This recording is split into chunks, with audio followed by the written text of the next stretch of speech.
So this is my February favorites. I watch some people who do monthly favorites videos and I really like them, especially if I don't watch like all the videos that they do within that month, then I can just like see the highlights. And as a preface, I know I said my last video that my next video was going to be like a Twin Peaks vlog, which I tried and then like it just didn't turn out as great. And then on top of that, I was speaking like over watching the pilot, and I figured everything I was saying I could just do in like a video about Twin Peaks, and then I got nervous about like having it playing in the background and just like that's not gonna happen. So the next video is obviously this monthly favorites video. And I have a notebook here. I have like a whole bunch of stuff listed. There was a couple other things. I will have like a bunch of things linked and like listed in the description. That's what I try to do, especially when I'm talking about multiple things. So unfortunately, I don't have any book favorites this month, but the movies will be listed, and then most of this is probably just going to be songs. And for songs, I'll have them listed, and then if there's like a music video for a song, then that will be like linked, and there will be like timestamps, like a whole bunch of stuff in the description, basically. So, as I said before, I didn't have any book favorites.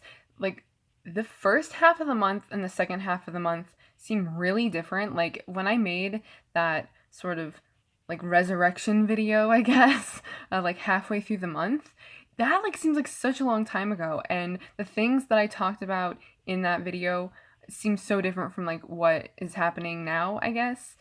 Especially because in the second half of the month I just wasn't really reading, so that's one of the reasons why I don't have any book favorites, because I really haven't been in the mood to read lately, which is sort of a downer, especially because I have like reading goals for the year, but I don't like force myself to read if I'm not in the mood, because then I'm just not going to enjoy the book I'm reading.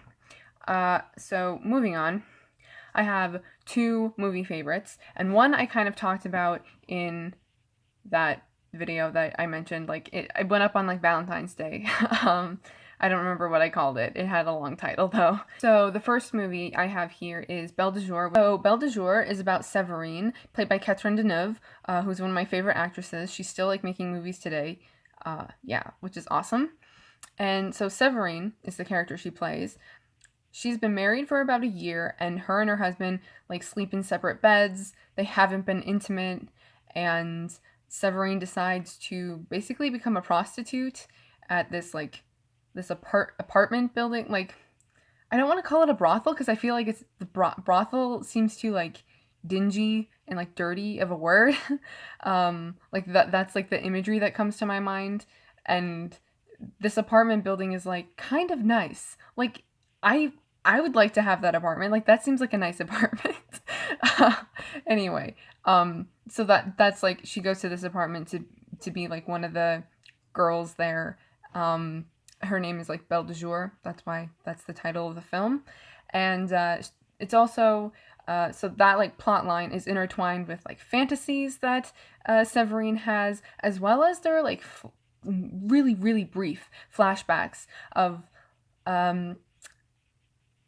I guess just like sexual assault, or like hints of sexual assault. I like it's still pretty vague because you don't know if it's like a relative or just a random person. The specifics of those scenes are, again, they're like super short, but like the specifics are kind of like not in my mind right now. But there's definitely a hint that she's been sexually assaulted as a child, which is probably why she doesn't feel comfortable being sexually intimate with her husband. Yet, like, she thinks that becoming like a prostitute and being intimate with others will help her like open up with her husband. She tries to lead this like double life. She has like a secret identity, Belle de Jour. And then of course, there has to be more to that because there's like a client there that they know, her and her husband know, and then there's another client who is really possessive over her, and that causes conflict, obviously. So that's Belle de Jour. The other favorite film of the month is Blue's the Warmest Color, which is another rewatch. I've seen this so many times. These are actually both like two of my favorite movies. Blue's the Warmest Color, also French, from 2013. This one is about Adele and Emma and their relationship, basically. Like, to put it simply, it's about their relationship. And it starts off when Adele is in high school and Emma's a little bit older. She's like an art student at a college, or like equivalent of college in France. And as much as it's about their relationship, I really think it's about Adele, to be more specific, because she's trying to figure out who exactly she is and who she likes. And clearly she's like attracted to Emma and has this connection. Yeah, I mean, it's very much like, there's this list that I have on, like, you know how you can make like a Criterion account? Oh my god. You can make a Criterion account and make like lists, and one of my lists is real relationships, and like this totally depicts like a relationship in real world terms, instead of just like the kind of like Hollywood happily ever after kind. This time around though, I was watching this, I had the subtitles on, but I've seen this so many times that I just like glanced at the subtitles to like remind myself exactly what they were talking about. I'm at the point now where I don't even like care to read the subtitles because I know what's happening, and I just had to like remind myself the context of what like they were talking about or something like that. Which I really liked, because I didn't notice, I didn't notice like how many close-ups there are. Like, they get really close, and so much of the film is just like this, and then like maybe there's like something in the background, and wow. I guess I don't really have any words for it, but I didn't notice that before, and I really liked that. And I like when you can watch a film and notice different things, whether it has to do with what the film is about or like the way it was made. So that was great. And I really wanted spaghetti afterwards, because most of the time when I watch Blue's the Warmest Color, I'm eating spaghetti at some point.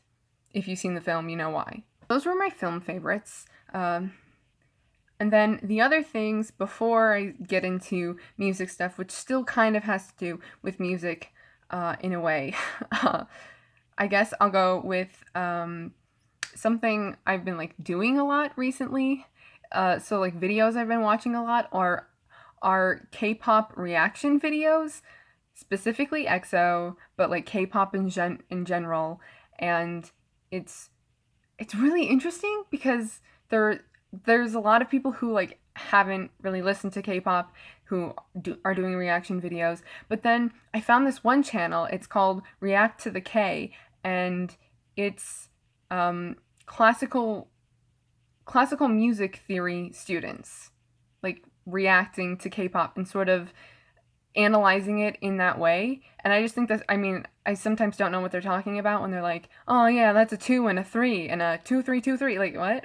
I don't know what that is and stuff like that. But it's just interesting to kind of hear a different perspective instead of just like, I love music kind of deal. So K-pop reaction videos have been like a thing that I've been doing a lot. I've been watching them a lot, probably too much. Yeah. And what kind of got me into that is EXO performing at the Olympic closing ceremony. Obviously, this is like highlight of the month, because like I wanted to know, like, after, I'm sure so many people discovered EXO after watching the closing ceremony, and I just I don't know, I just like wanted to see people's reaction to it, because I still like remember like what it was like for me when I discovered K-pop, and I actually like have videos of that because I Snapchat my best friend all the time, and then I saved those videos. It's really great. It's really great. Oh yeah, and I was like Snapchatting some stuff of me like watching their performance, because I was like on the floor and like shaking, and I was just like really excited, and my family was like, oh my god. Is she for real? Calm down, girl. Yeah, that was me. But I had said previously that I have thought about maybe doing like a vlog of like me reacting or something like that, or some sort of video of me reacting, and like that didn't happen because I was like too concerned with like watching them perform.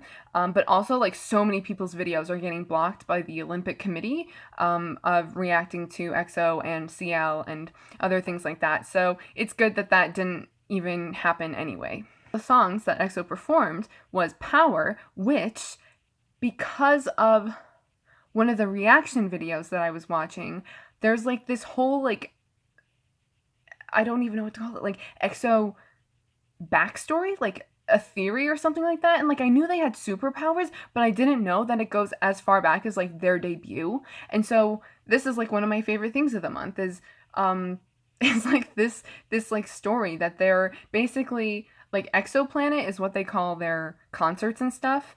And like EXO's supposed to be from Exoplanet, and so they're like aliens, and they're like out of this world. Like there's some like metaphors there, obviously, for like as a K-pop group, like they're out of this world and stuff like that.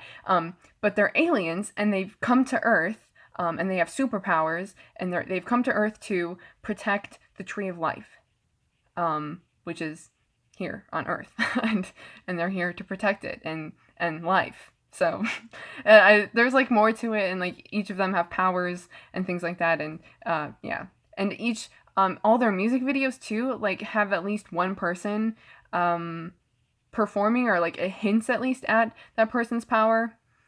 It's just really cool. It's really cool. I like that because it kind of, if you didn't know about it, then it's still like fine, but then once you know, you kind of, it's like, you know, a secret, I guess.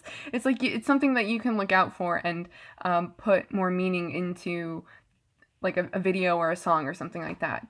Yeah, and so because I'm already talking about EXO, I will tell you the rest of the video is basically just going to be like favorite songs and other things, I guess, that kind of have to do with music and K-pop.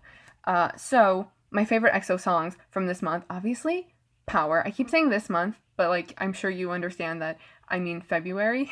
So Power. I didn't even like Power like the first time I heard it, and I thought it was like okay, but it was like too poppy for my taste. And then everything changed when I found this English cover, which of course I'll link in the description. And then I was reading the translation, and I was like, oh my god, anyone who loves music has to love the song. And I love it so much more now. So much more. Also, I guess I didn't even say that like EXO's performance was amazing. It was amazing. They only performed Growl and Power, which was like kind of like I wanted them to perform more, but they were also, oh my god, they had like a concert in Taipei the day before and the day after, or like 2 days before, and then the Olympic closing ceremony. Like they're so busy, and they performed at the Olympics. Like that's really great. Yeah, so I was just like, I was talking about Power, and I was just picturing like their power orbs on the whatever the stage, but like the stage part, like the bigger stage part, I guess. Yeah, so Power and like the English cover of Power, and then Can't Bring Me Down, which is from, oh, I don't know which album. I don't know why I want to specify, but Can't Bring Me Down, which has been a favorite overall, but also I guess I sort of like rediscovered it in a way. Their Countdown album, which is their first Japanese album that they released in January. First Love, Together, and then I had not really listened to really early EXO, like their first mini album, or yeah, their first mini album. I hadn't really listened to it, and then I listened to What Is Love and History, and I was like, oh my god, why didn't I not listen to this? So those are like on repeat lately. Oh shoot, I was gonna say something else. Oh yeah, because of EXO performing at the Olympic ceremony, closing ceremony, I was like hyping it up a lot, and I made a playlist of like my top, like if I had to choose favorite EXO songs, then these would be like my favorites. But I was also trying to not have too many that sounded like similar. yeah, I was trying to like change it up a bit. And so yeah, that's on Spotify, and that'll be linked in the description. If I had to choose, those would be my favorites. Oh, except for like number 1 is Sweet Lies, number 2 is For Life, and those are easily number 1 and 2. Like those are tied, and then 3 is Monster, just mostly because that is a favorite, but also that's the first EXO song I heard and first music video I watched, so it's one of the songs I think of immediately. Belle also performed before EXO during the closing ceremony, and she's from 2NE1, which I've also heard pronounced as 21, but it's 2NE1, so I say 2NE1. I had never really listened to them before, but then I discovered their song Goodbye, which is like their last song, or one of their last songs, basically before their like dismemberment. And I was like, oh my god, this is so good, and it's so sad, but it's beautiful. So that I've been listening to a lot. And NCT U. NCT U released 2 songs, Boss and Baby Don't Stop, and those are jams. I don't know which one I like better. They're so good. NCT U is my favorite of the NCT units, like for sure. I sometimes I think The Seventh Sense isn't as good as I thought it was, and then I listen to it again and I'm like, oh my god, this is so good. Everyone needs to know this song. I've also been listening to I Wait by Day 6 a lot, which they're not really like K-pop, they're kind of more K-rock, I guess, because they're like an actual band and play instruments. Not that the K-pop groups don't like produce their own music often. They like dance on stage, whereas I feel like, you know, Day 6 is just like playing their instruments and stuff like that. Yeah, I Wait. That's my favorite song of theirs, probably. 17 came out with their new mini album, right? I think, yeah, it's a mini album. Director's cut, but they came out with their single Thanks a little bit before that, and it's so good. And I like am just getting into 17 just last month, or like just February. I've gotten into 17, and they're so good. Like at first I thought they were like too poppy, because really I don't listen to pop music except for K-pop. So I listened to a few songs of theirs beforehand, and then I was like, I'm not sure if I like this, and I was like bombarding myself with all these other K-pop groups anyway, so it didn't really matter too much that I didn't get into them then, because I'm getting into them now, and I'm trying to remember everyone's names. I've also been listening to Very Nice and Fast Pace by 17. And then, oh my god, was it last month or this month? Or, well, like, was it January or February? iKON came out with their second album, The Return? Return? Is there a the? I don't know.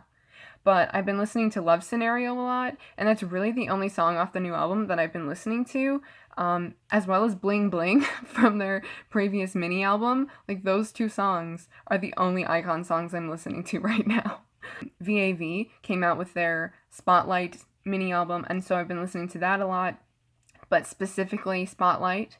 Like, I really like that song. And I listened to She's Mine when they released it as a single, so I've kind of been listening to that less, but I guess I'm shouting it out a bit here now because it was a favorite like a few months ago.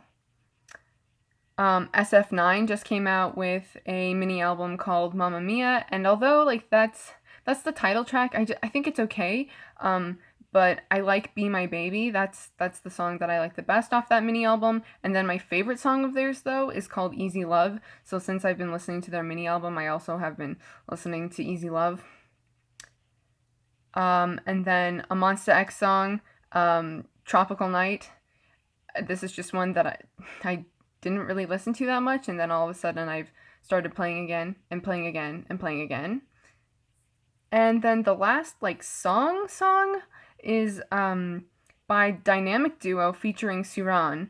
It's called Bongjeseon, I think. When I went to the music video, it like automatically translated, so that's what it said. But it'll be linked in the description. Sorry if that's not what it's called. I'm not exactly sure.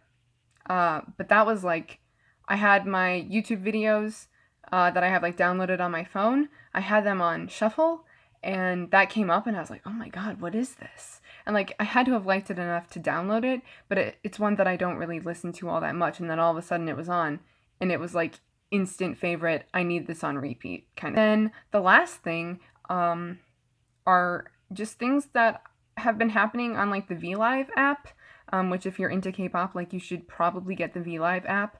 And I watched SF9's comeback show. I've been watching like vlogs and live videos and other videos of MONSTA X, The Boys, Pentagon, 17, and NCT, and it's just been really great, and that's like a lot of time. I hate when they don't have English subtitles too, because like I'm like watching the video and then like later on, what if they have English subtitles and I just spent like a whole hour watching a VLive video and then I don't even know what they're saying. This is a tangent. VLive. I enjoy that app immensely.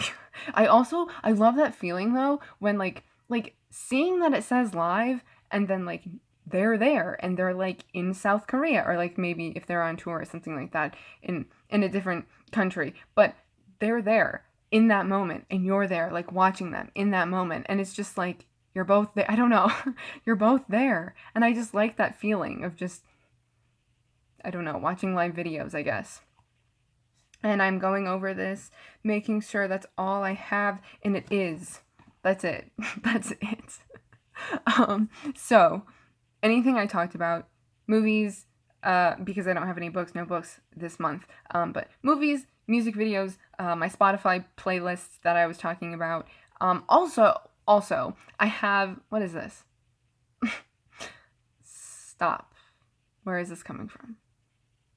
Also, I have like monthly favorite Spotify playlists.